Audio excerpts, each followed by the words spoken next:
Chapter 14. Flick turned at the building door and saw a pretty girl wearing the uniform of an American lieutenant step out of the car and throw her arms around Paul. She noted the delighted smile on his face and the force of his hug. This was obviously his wife, girlfriend, or fiancée, probably making an unexpected visit to London. She must be with the U.S. forces in Britain, preparing for the invasion. Paul jumped into her car. Flick went into Orchard Court, feeling a little sad. Paul had a girl. They were nuts about one another, and they had been granted a surprise meeting. Flick wished Mikkel could show up just like that, out of the blue. But he was lying, wounded on a couch in Reims, with the shameless 19-year-old beauty nursing him. Percy was already back from Hendon. She found him making tea. "How was your Raf girl?" she asked. "Lady Dennis Boyer? She's on her way to the finishing school," he said. "Wonderful. Now we have 4. But I'm worried. She's a braggart. She boasted about the work she's doing in the Air Force. Told me all sorts of details she should have kept quiet about. You'll have to see what you think of her in training. I don't suppose she knows anything about telephone exchanges? Not a thing. Nor explosives. Tea? Please." He handed her a cup and sat behind the cheap old desk. "Where's Paul?" "Gone to find the public prosecutor. He's hoping to get Ruby Romaine out of jail this evening." Percy gave her a quizzical glance. "Do you like him?" "More than I did initially." "Me too." Flick smiled. "He charmed the socks off the old Badaliques running the prison." "How is Ruby Romaine?" "Terrifying. She slit the throat of another inmate in a quarrel over a bar of soap." "Jesus!" Percy shook his head in incredulity. "What the hell kind of a team are we putting together, Flick?" "Dangerous. Which is what it's supposed to be."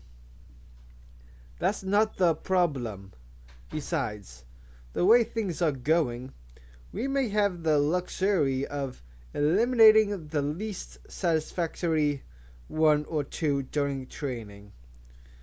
My worry is that we don't have the experts we need. There's no point taking a team of tough girls into France, then destroying the wrong cables." Percy drained his teacup and began to fill his pipe. "I know a woman explosive expert who speaks French." Flick was surprised. "But this is great. Why didn't you say so before?" "When I first thought of her, I dismissed her out of hand. She's not at all suitable, but I hadn't realized how desperate we'd be. How is she unsuitable?" "She's about 40. SOE rarely uses anyone so old, especially on a parachute mission." He struck a match. Age was not going to be an obstacle at this stage, Flick thought. Excited, she said, "Will she volunteer?" "I should think there's a good chance, especially if I ask her." "Your friends?" He nodded. "How did she become an explosives expert?" Percy looked embarrassed. Still holding the burning match, he said, "She's a safe breaker. I met her years ago, when I was doing political work in the East End. The match burned down, and he struck another. Bestie, I had no idea your past was so raffish. Where is she now? Bestie looked at his watch. It's 6 o'clock. At this time of the evening, she'll be in the private bar of the Mucky Duck. A pub? Yes. Then get that damn pipe alight and let's go there now. In the car, Flick said, How do you know she's a safe breaker? But she shrugged. Everyone knows. Everyone? Even the police? Yes. In the East End, police and villains grow up together, go to the same schools, live in the same streets. They all know one another. But if they know who the criminals are, why don't they put them in jail? I suppose they can't prove anything. This is the way it works, Percy said. When they need a conviction, they arrest someone who is in that line of business. If it's a burglary, they arrest a burglar. It doesn't matter whether he was responsible for that particular crime, because they can always manufacture a case. Suborn witnesses, counterfeit confessions, manufacture forensics evidence. Of course, they sometimes make mistakes and jail innocent people. And they often use the system to pay off personal grudges, and so on. But nothing in life is perfect, is it? So you're saying the whole rigmarole of courts and juries is a farce? A highly successful, long-running farce that provides lucrative employment for otherwise useless citizens who act the parts of detectives, solicitors, barristers, and judges. Has your friend, the safebreaker, been to jail? No. You can escape prosecution if you're willing to pay hefty bribes, and you're careful to cultivate warm friendships with detectives.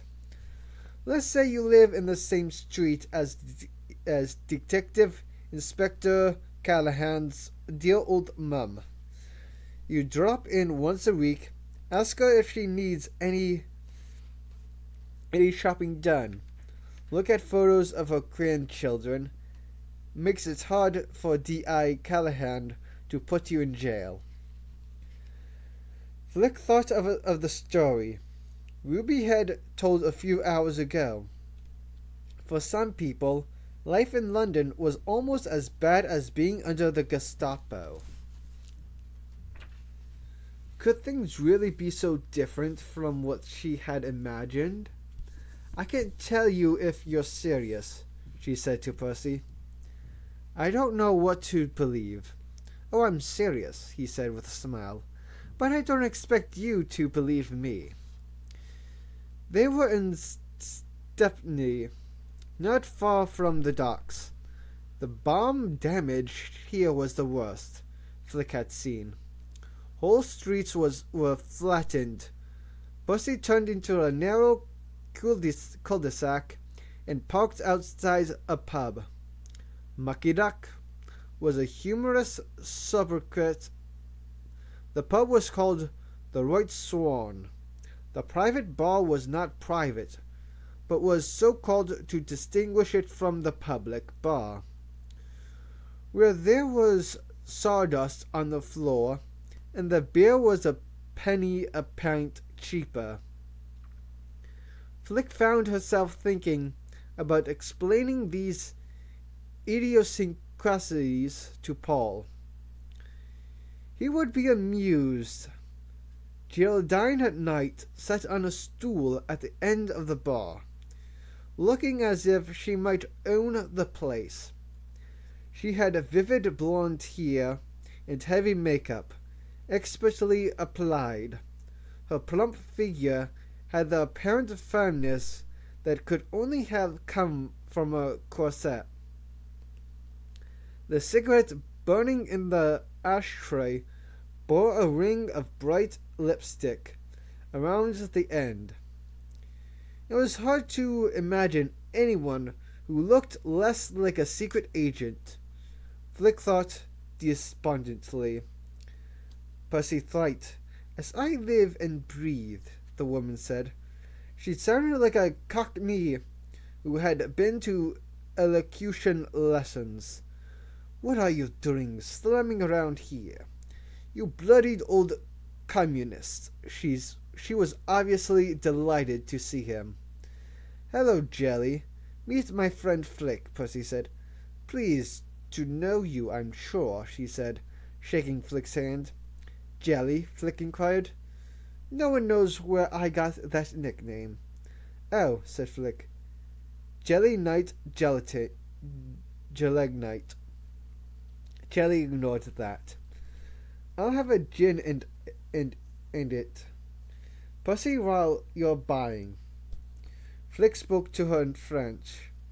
Do you live in this part of London? Since I was 10, she replied, speaking French with a North American accent. I was born in Quebec. That was not so good, Flick thought. Germans might not notice the accent, but the French certainly would. Jelly would have to pose as a Canadian-born French citizen. It was a perfectly plausible history, but just unusual enough to attract curiosity. Damn. But you consider yourself British? English, not British, said Jelly, with mock indignation. She switched back to the English language. I'm Church of England. I vote Conservative, and I dislike foreigners, heathens, and Republicans.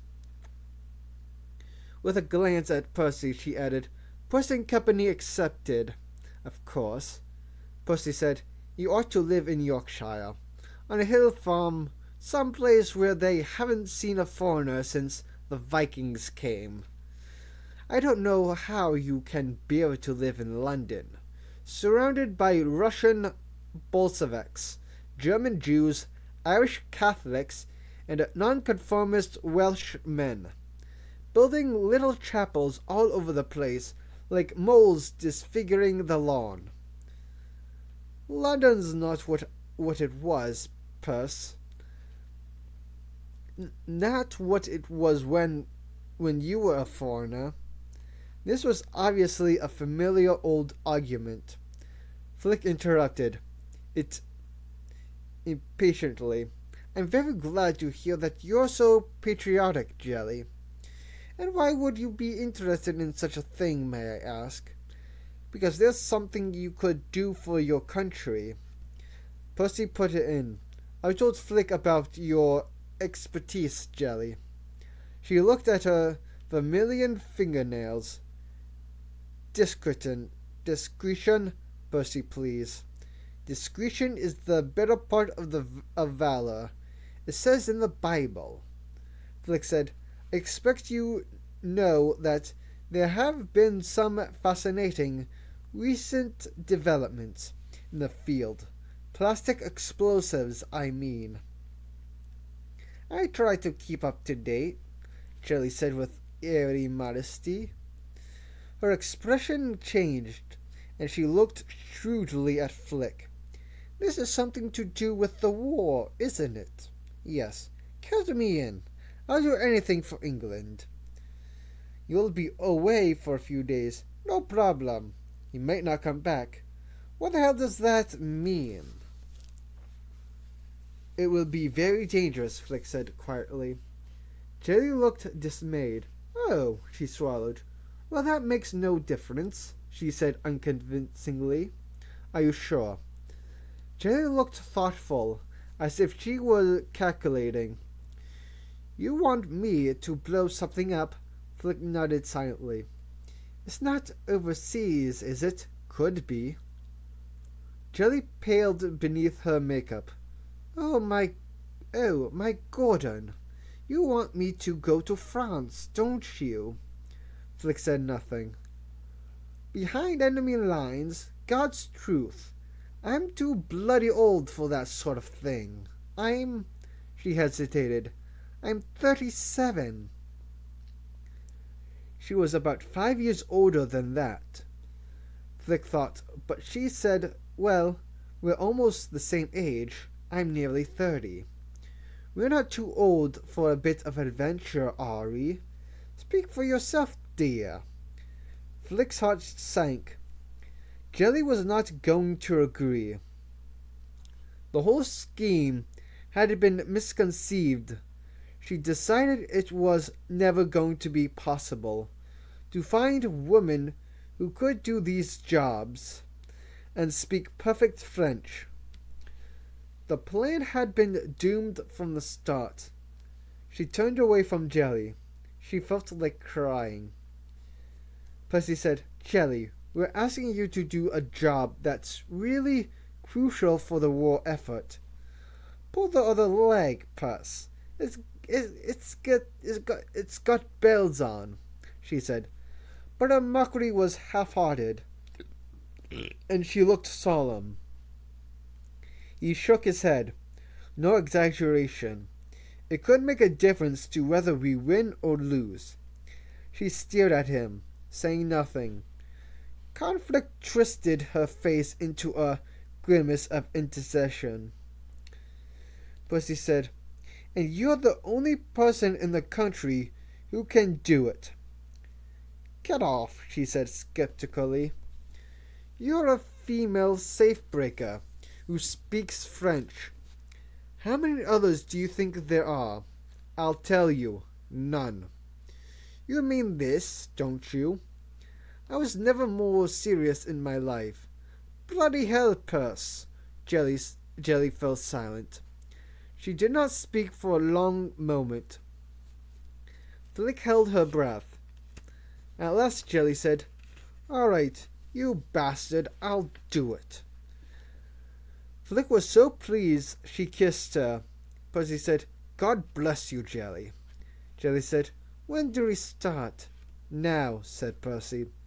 If you'll finish up that gin, I'll take you home to pack a case. Then I'll drive you to the training center. What, tonight? I told you it was important. She swallowed the remains of her drink. All right, I'm ready. She slid her ample bottom off the bar stool, and Flick thought, I wonder how she'll manage with a parachute. They left the pub. Percy said to Flick, You'll be all right going back on the tube. Of course. Then we'll see you tomorrow at the finishing school. I'll be there, said Flick, and they parted company. She headed for the nearest station, feeling jubilant. It was a mild summer evening, and the East End was alive. A group of dirty-faced boys played cricket with a stick and a balled tennis ball. A tired man in soiled work clothes headed home for a late tea.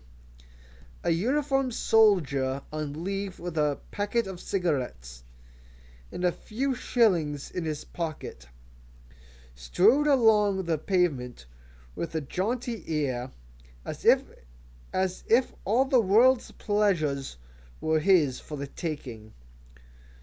3 pretty girls in sleeveless dresses and straw hats giggled at the soldier. The fate of all these people would be decided in the next few days. Flick thought somberly. On the train to Bayswater, her spirits fell again. She still did not have the most crucial member of the team. Without a telephone engineer, Jelly might place the explosives in the wrong location.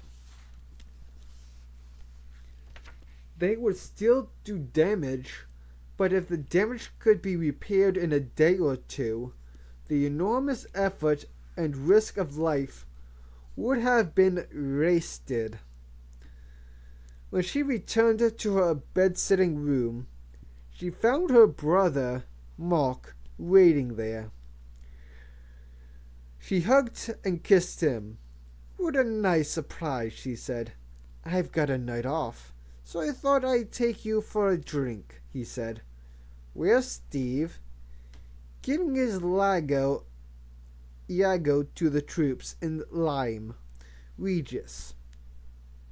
We both work for ENSA most of the time now." ENSA was the Entertainment's National Service Association, which organized shows for the armed forces. "Where shall we go?" Flick was tired, and her first inclination was to turn him down. Then she remembered that she was going to France on Friday, and this could be the last time she ever saw her brother. "How about the West End?" she said. "We'll go to a nightclub? Perfect."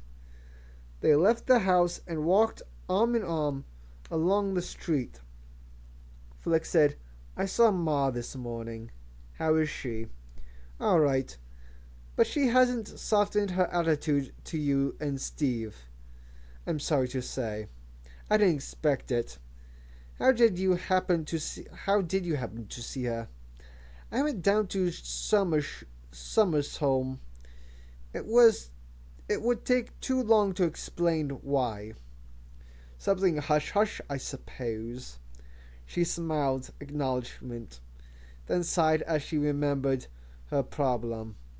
"I don't suppose you happen to know a female telephone engineer who speaks French, do you?" He stopped. "Well," he said, "sort of." Chapter 15. Mademoiselle Limas was in agony. She sat rigid on the hard, upright chair behind the little table, her face frozen into a mask of self-control. She did not dare to move. She still wore her cloth hat and clutched her sturdy leather handbag on her lap. Her fat little hands squeezed the handle of the bag rhythmically. Her fingers bore no rings. In fact, she wore only one piece of jewelry, a small silver cross on a chain. Around her, late-working clerks and secretaries, in their well-pressed uniforms, carried on typing and filing. Following Dita's instructions, they smiled politely when they caught her eye, and every now and again one of the girls would speak a word to her, offering her water or coffee. Dita sat watching her, with Lieutenant Hess on one side of him and Stephanie on the other. Hans Hess was the best type of sturdy, unflappable, working-class German. He looked on stoically. He had seen many tortures. Stephanie was more excitable, but she was exercising self-control. She looked unhappy, but said nothing. Her aim in life was to please Dita. Mademoiselle Lamasse's pain was not just physical. Dita knew, even worse than her bursting bladder was the terror of soiling herself in a room full of polite, well-dressed people going about their normal business. For a respectable elderly lady, that was the worst of nightmares. He admitted he admired her fortitude, and wondered if she would break and tell him everything, or hold out. A young corporal clicked in heels beside Dita and said, Pardon me, Major.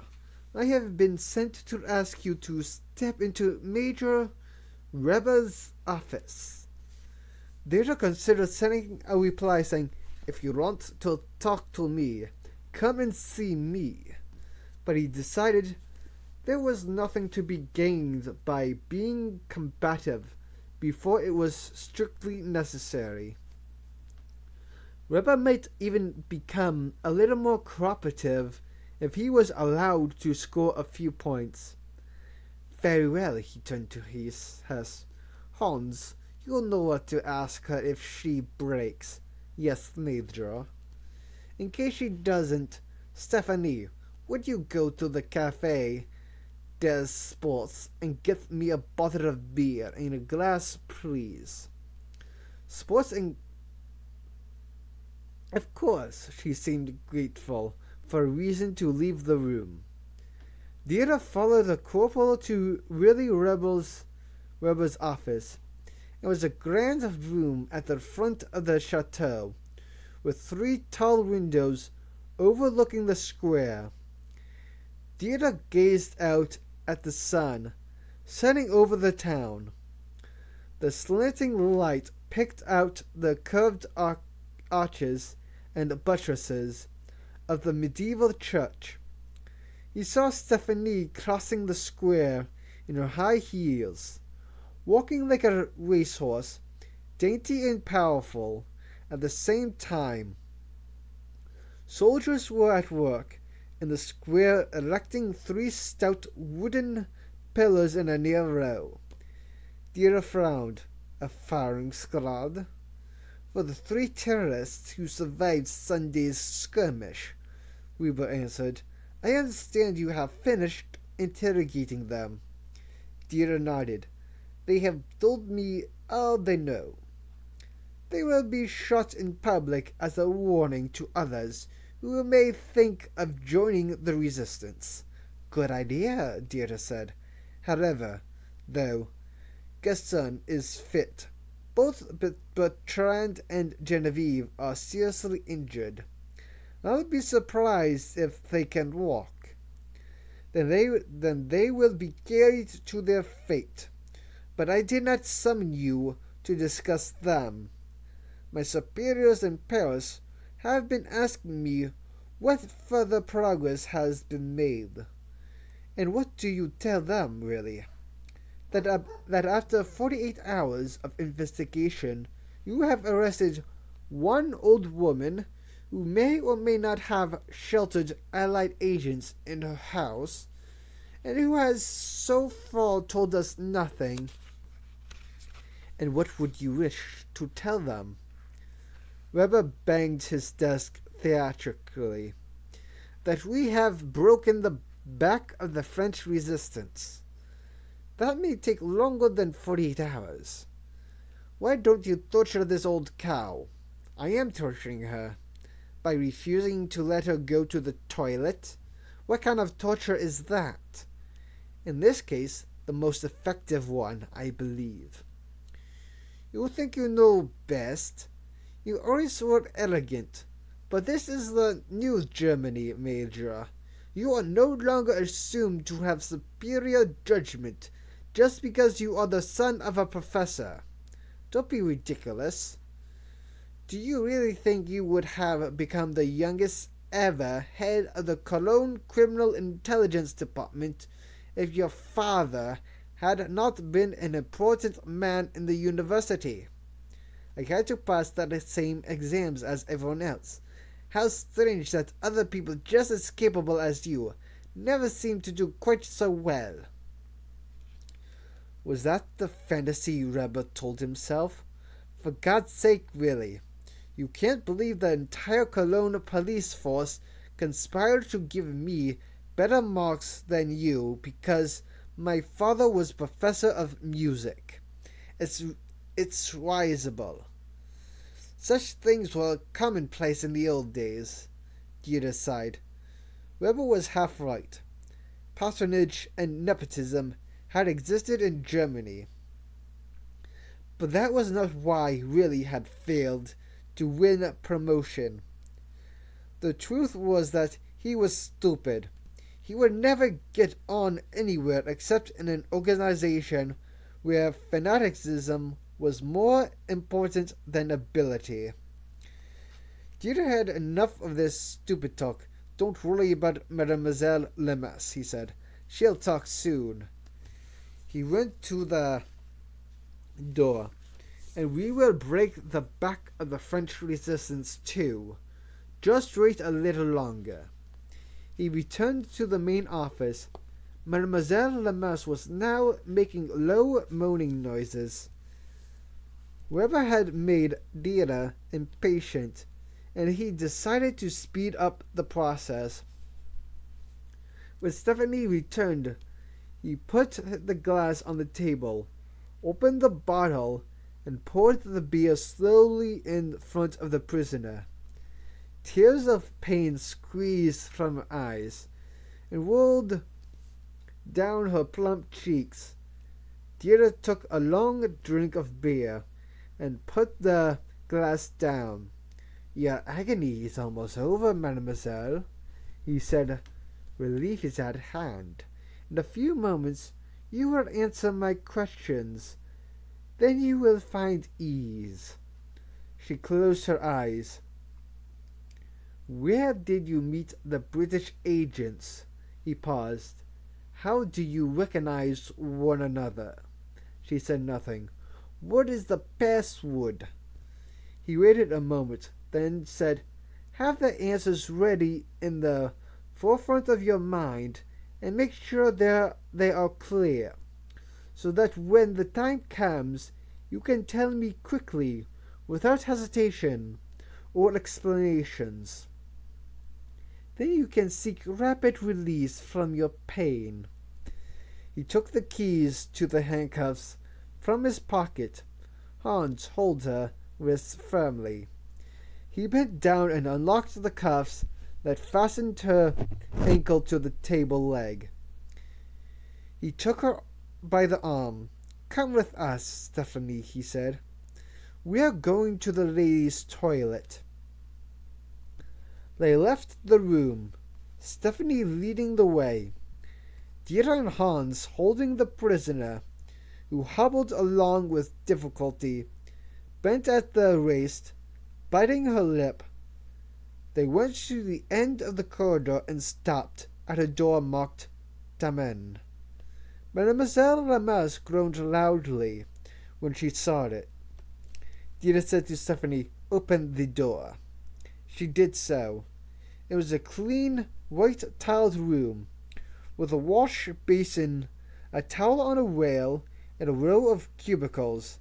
Now, said Deirdre, the pain is about to end. Please, she whispered, let me go. Where do you meet the British agents? Mademoiselle Lemus began to cry. Deirdre said gently, where do you meet these people? In the cathedral, she sobbed. In the crypt. Please let me go. Deirdre breathed a long sigh of satisfaction. She had broken. When do you meet them? 3:00 in the afternoon. I go every day. And how do you recognize one another? I wear old shoes, black and brown. Now can I go? One more question. What is the password? Pray for me. She tried to move forward, but Dieter held her tightly, and Hans did the same. Pray for me, Dieter repeated. Is that what you say, or what the agents say? The agent. Oh, I beg you. And your reply? I pray for peace. That's my reply. Thank you, Dieter said, and released her. She rushed inside. Dieter nodded at Stephanie, who followed her in and closed the door.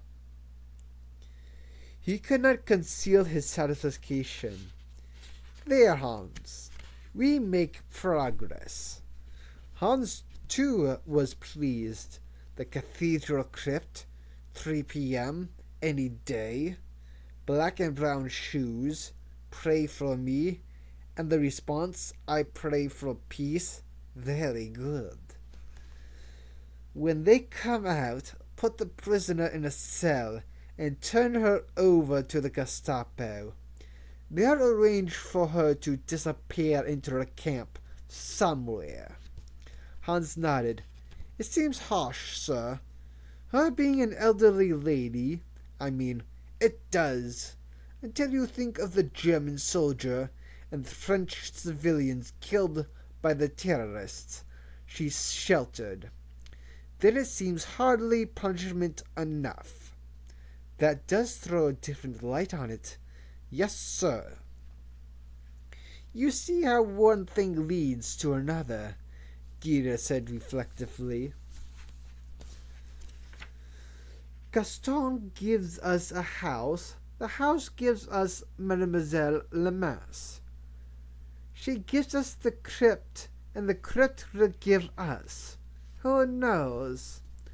He began to think about the best way to exploit the new information. The challenge was to capture agents without letting London know. If the thing was handled right, the Allies would send more people along the same route, wasting vast resources. It had been done in Holland.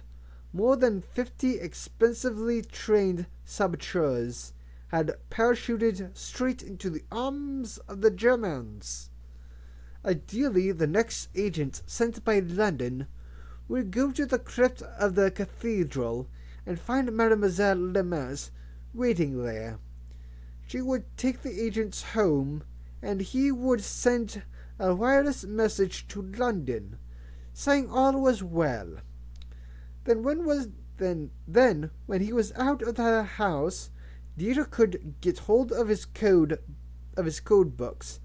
After that, Dieter could arrest the agent, but continue to send messages to London in his name, and read the replies. In effect, he would be running a resistance circuit that was entirely fictional. It was a thrilling prospect. Willie Rebber walked by. Well, Major, how was the prisoner thought? She has. Not a moment too soon. Did she say anything useful? You may tell your superiors that she has revealed the location of her rendezvous and the password used.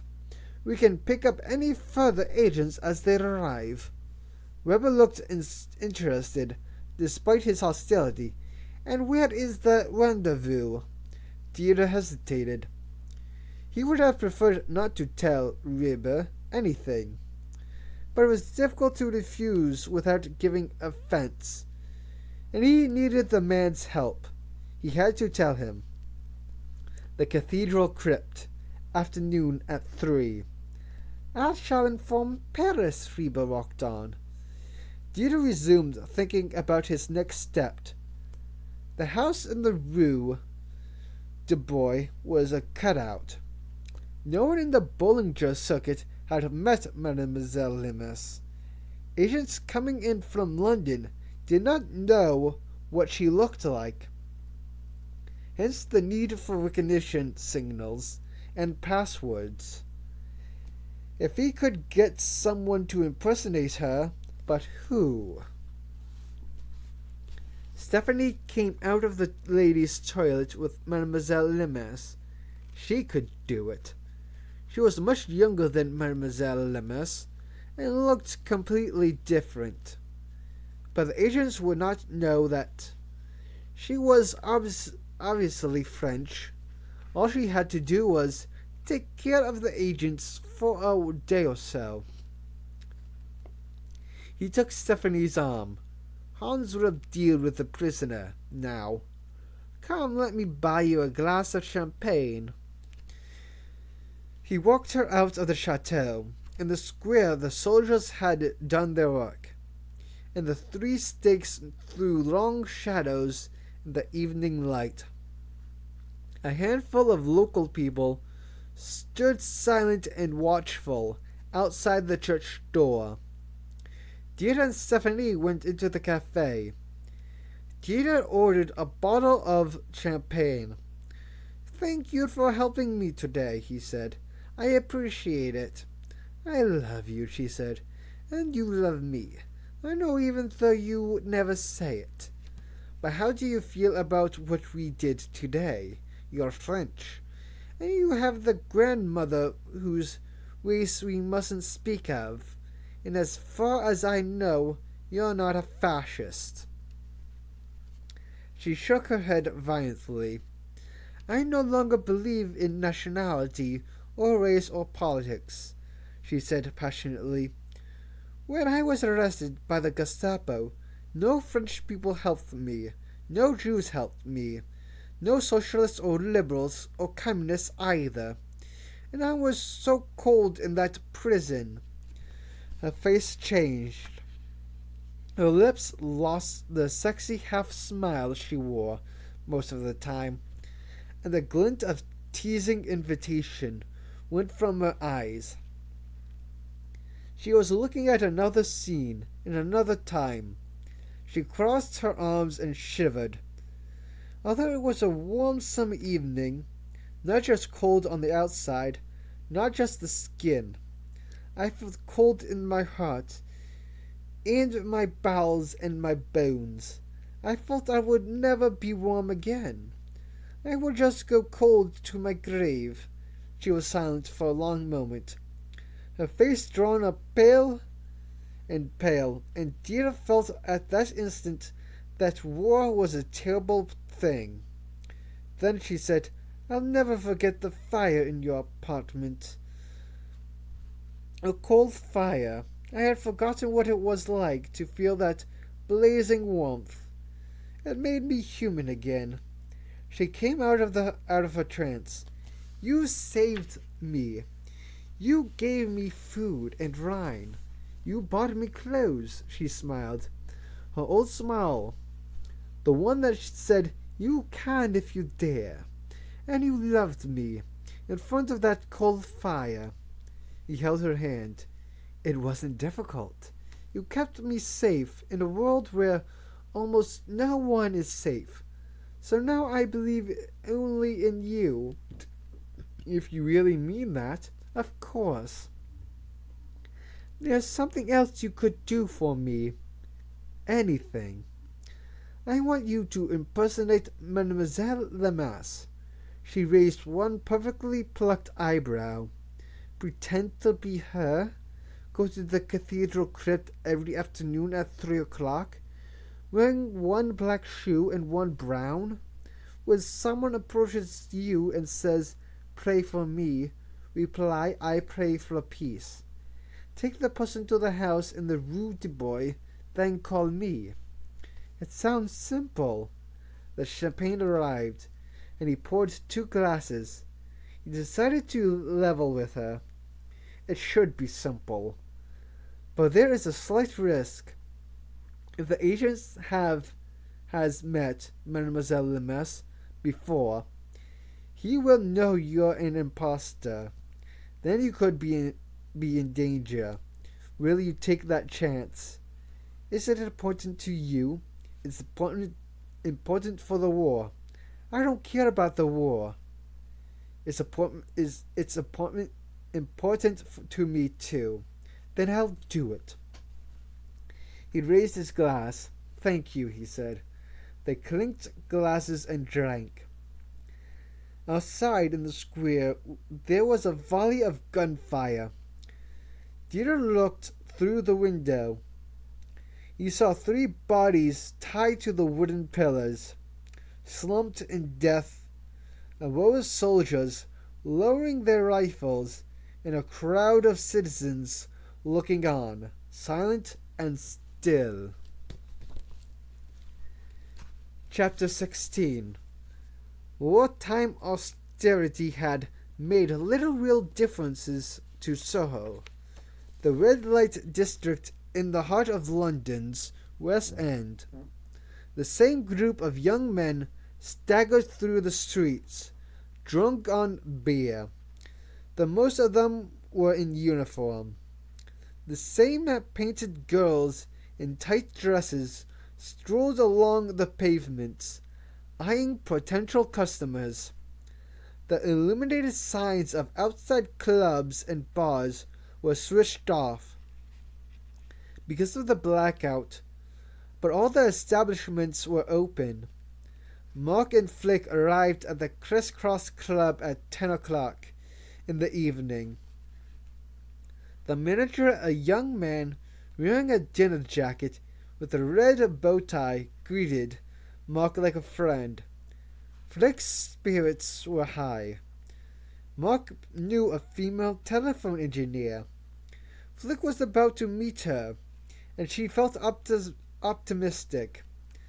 Mark had not said much about her, except that her name was Greta, like the film star. When Flick tried to question him, he just said, "You have to see her for yourself." As Mark paid the entrance fee and exchanged commonplaces with the manager, Flick saw an alteration come over him. He grew more extrovert, his voice took on a lilt, his gestures became theatrical. Flick wondered if her brother had another persona that he put on after dark. They went down a flight of stairs to a basement. The place was dimly lit and smoky. Flick could see a five-piece band on a low stage, a small dance floor, a scatter of tables, and a number of booths around the dark perimeter of the room. She had wondered if it would be a men-only club, the kind of place that catered to chaps like Mark, who were not the marrying kind. Although the patrons were mostly male, there was a good sprinkling of girls, some of them very glamorously dressed. A waiter said, "Hello, Marquis," and put a hand on Mark's shoulder, but gave Flick a hostile glare. "Robbie, meet my sister," Mark said. "Her name's Felicity, but we've always called her Flick." The waiter's attitude changed, and he gave Flick a friendly smile. "Very nice to meet you," he showed them to a table. Flick guessed that Robbie had suspected she might be a girlfriend, and had resented her for persuading Mark to change sides, as it were. Then he had warmed to her when he learned she was Mark's sister. Mark smiled up at Robbie and said, "How's Kit?" "Oh, all right, I suppose," Robbie said, with a hint of a flounce. "You've had a row, haven't you?" Mark was being charming. He was almost flirting. This was a side of him Flick had never seen. In fact, she thought it might be the real Mark. The other persona, his discreet daytime self, was probably the pretense. "When have we not had a row?" Robbie said. "He doesn't appreciate you," Mark said, with exaggerated melancholy, touching Robbie's hand. "You're right, bless you. Something to drink?" Flick ordered scotch, and Mark asked for a martini.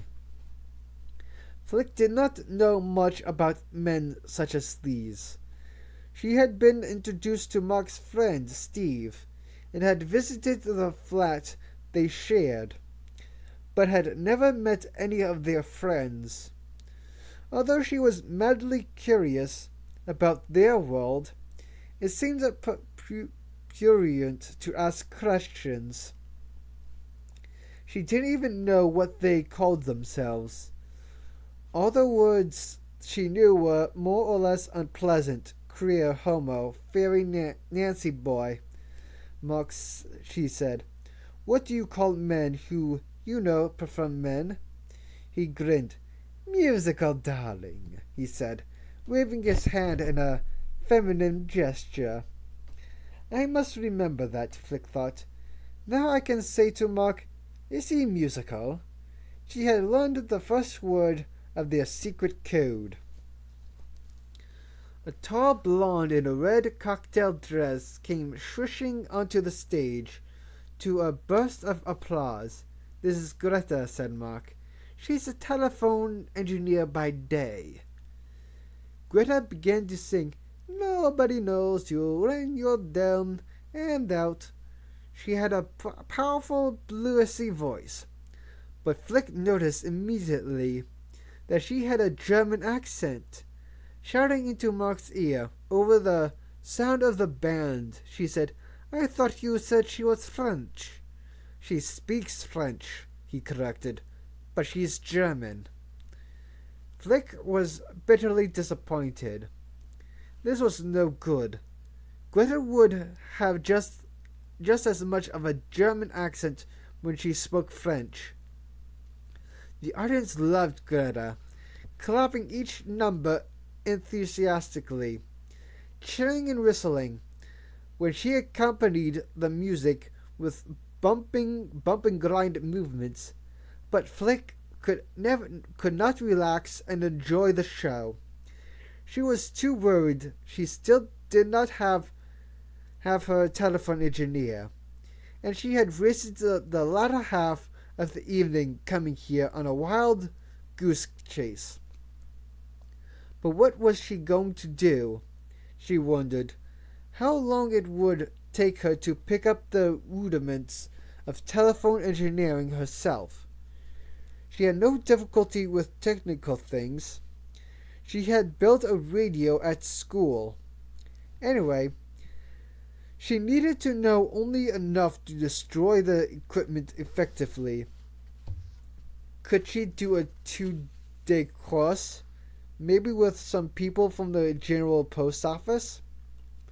The trouble was, nobody could be quite sure what kind of equipment the saboteurs would find when they entered the chateau. It could be French or German or a mixture, possibly even including imported American machinery. The USA was far ahead of France in phone technology. There were many kinds of equipment, and the chateau served several different functions. It had a manual exchange, an automatic exchange, and tandem exchange for connecting other exchanges to one another, and an amplification station for all important new trunk route to Germany. But only an experienced engineer could be confident of recognizing whatever he saw when he walked in. There were engineers in France, of course, and she might find a woman if she had time. It was not a promising idea, but she thought it through. It certainly could send a message to every resistance circuit. If there was a woman who could fit the bill, it would take her a day or two to get to Reims, which was all right, but the plan was so uncertain.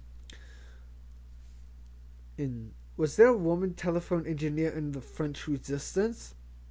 If not, Flick would waste 2 days to learn that the mission was doomed.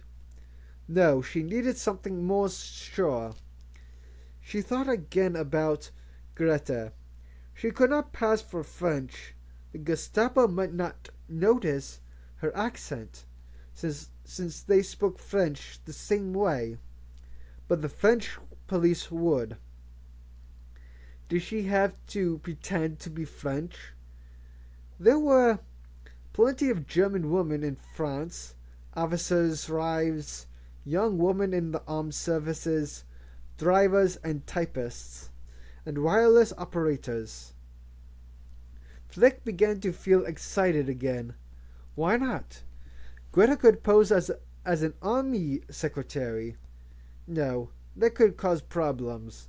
An officer might start giving her orders. It would be safer for her to pose as a civilian.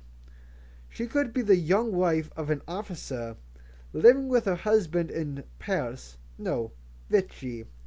It was farther away. There would have to be a story about why Greta was traveling with a group of French women. Perhaps one of the team could pose as a French maid. What about when they entered the chateau? Flick was pretty sure there was no German woman working as cleaners in France. How could Greta evade suspicion? Once again, Germans probably would not notice her accent, but French people would. Could she avoid speaking to any French people? Pretend she had laryngitis? She might be able to get away with it for a few minutes, Flick thought. It was not exactly watertight, but it was better than any other option. Greta finished her act with a hilariously suggestive blues called Kitchen Man, full of double entendres. The audience loved the line, "When I eat his donuts, all I leave is the hole." She left the stage to gales of applause.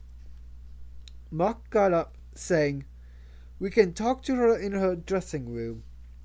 Flick followed him through a door beside the stage, down a smelly concrete corridor, into a dingy area crammed with cardboard boxes of beer and gin. It was like the cellar of a run-down pub. They came to a door that had a pink paper cutout, star fixed to it with thumbtacks. Mark knocked and opened it without waiting for a reply. The tiny room had a dressing table, a mirror surrounded by bright makeup lights, a stool, and a movie poster showing Greta's Garbo and Two-Faced Woman. An elaborate blonde wig rested on a stand shaped like a head. The red-dressed Greta had worn on stage hung from a hook on the wall. Sitting on a stool in front of the mirror, Flick saw. To her utter astonishment, she was a young man with a hairy chest. She gasped. It was Greta, no question.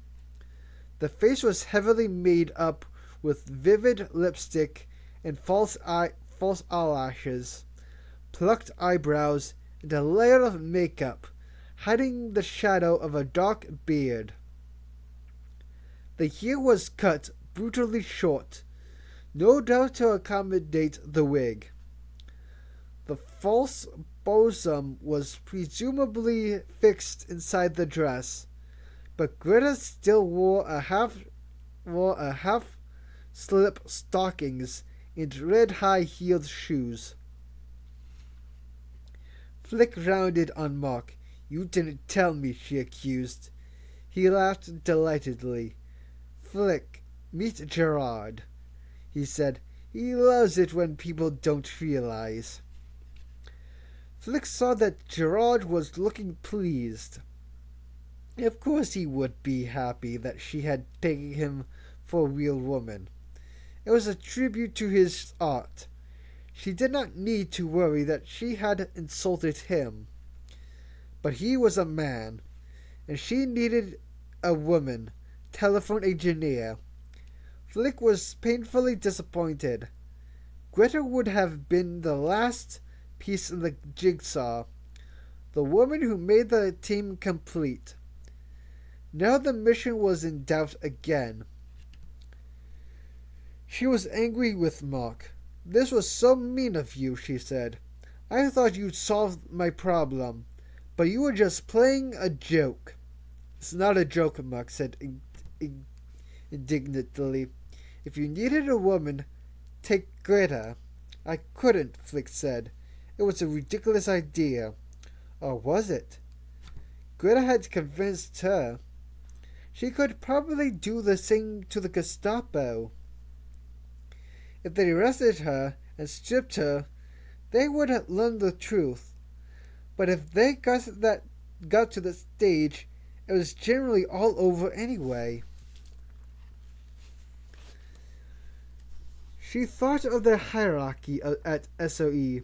and Simon Fortescue at MI6, the top brass would never agree to it. Don't tell them, Mark suggested. Not tell them.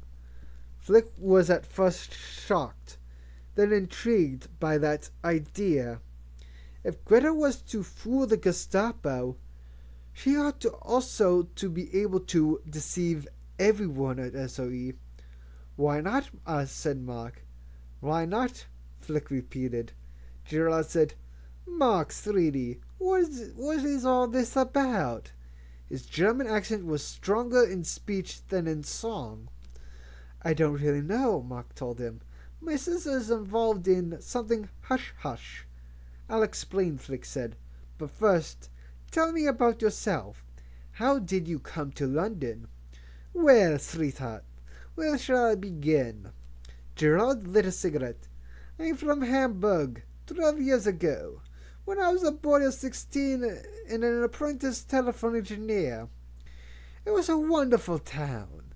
Bars and nightclubs full of sailors making the most of their shore leave. I had the best time, and when I was 18, I met the love of my life. His name was Manfred. Tears came to Gerard's eyes, and Mark held his hands. Gerard sniffed in a very unladylike fashion and carried on. I've always adored women's clothes. Lacy underwear and high heels, hats and handbags. I love the shush of a full skirt. But I did it so crudely in those days. I really didn't even know how to put on eyeliner. Manfred taught me everything. He wasn't a cross-dresser himself, you know. A fond look came over Gerard's face. He was extremely masculine, in fact. He worked in the docks as a stevedore, but he loved me in drag. He taught me how to do it right. Why did you leave? They took Manfred away. The bloody fucking Nazis, sweetheart. We had 5 years together, but one night they came for him, and I never saw him again. He's probably dead. I think prison would kill him, but I don't know anything for sure. Tears dissolved his mascara and ran down his powdered cheeks in black streaks. He could still be alive in one of their bloody fucking camps, you know. His grief was infectious, and Flick found herself fighting back tears. What got into people that made them persecute one another? She asked herself. What made the Nazis torment harmless eccentrics like Gerard? So they came to London, Gerard said. My father was English. He was a sailor from Liverpool, who got off his ship in Hamburg and fell in love with a pretty German girl and married her. He died when I was 2, so I never really knew him. But he gave me my surname, which was O'Reilly, and I always had dual nationalities. It still cost me all my savings to get a passport in 1939. As things turned out, I was just in time. Happily, there's always work for a telephone engineer in any city. So here I am, the toast of London, the deviant diva. It's a sad story, Flick said. I'm very sorry. Thank you, sweetheart. But the world is full of sad stories these days, isn't it? Why are you interested in mine? I need a female telephone engineer. What on earth for? I can't tell you much. As Mark said, it's hush-hush. One thing I can say is that the job is very dangerous. You might get killed. How absolutely chilling. But you can imagine that I am not very good at trust stuff. They said I was psychologically unsuited to service in the army, and quite bloody rightly. Half the Scotties would have wanted to beat me up, and the other half would have been sneaking to bed with me at night. I've got all the tough soldiers I need. What I want from you is your expertise. Would it mean a chance to hurt those bloody fucking Nazis? Absolutely. If we succeed, it would do a very great deal of damage. Indeed to the Hitler regime. Then, sweetheart, I'm your girl. Flick smiled. My God, she thought, I've done it.